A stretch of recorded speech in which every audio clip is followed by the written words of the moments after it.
लोकसभा निवडणुकीच्या पार्श्वभूमीवर धाराशिव लोकसभा मतदारसंघात महायुतीच्या उमेदवार अर्चना पाटील यांनी जोरदार प्रचार सुरू केलाय। अर्चना पाटील यांच्यासाठी धाराशिव मतदारसंघात महायुतीचे सर्वजण झपाट्याने कामाला लागले आहेत। अशातच भाजप आमदार आणि अर्चना पाटील यांचे पती राणा जगजितसिंह पाटील यांनी मराठा आंदोलक मनोज जरांगे पाटील यांची भेट घेतली आहे। यावेळी राणा जगजितसिंह पाटील यांनी जरांगे पाटलांचं शाल आणि श्रीफळ देऊन स्वागत केलं। जरांगे पाटील यांच्या भेटीनंतर धाराशिव मतदारसंघातील राजकीय गणित बदलणार अशी शक्यता व्यक्त होत आहे। अर्चना पाटील यांच्यासाठी राणा जगजितसिंह पाटील प्रत्यक्ष मैदानात उतरून जोरदार प्रचार करताना दिसत आहेत।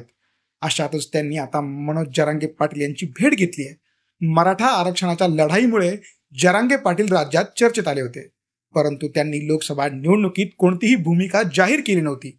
मात्र ज्यांना तुम्हाला मतदान करायचं आहे त्यांना तुम्ही मतदान करा असं आवाहन जरांगे पाटील यांनी केलं होतं। अशातच आता राणा जगजितसिंह पाटील यांनी जरांगे पाटलांची भेट घेतली आहे, त्यामुळे याचा मतदानावर परिणाम होईल असं बोललं जातंय। दरम्यान धाराशिव लोकसभा मतदारसंघात अर्चना पाटील यांच्या पाठीमागे महायुतीच्या नेत्यांनी मोठी ताकद उभी केली आहे। शिवसेना शिंदे गट, भाजपसह अजित पवार गटातील सर्व स्थानिक पदाधिकारी नेते प्रचारासाठी मैदानात उतरले आहेत।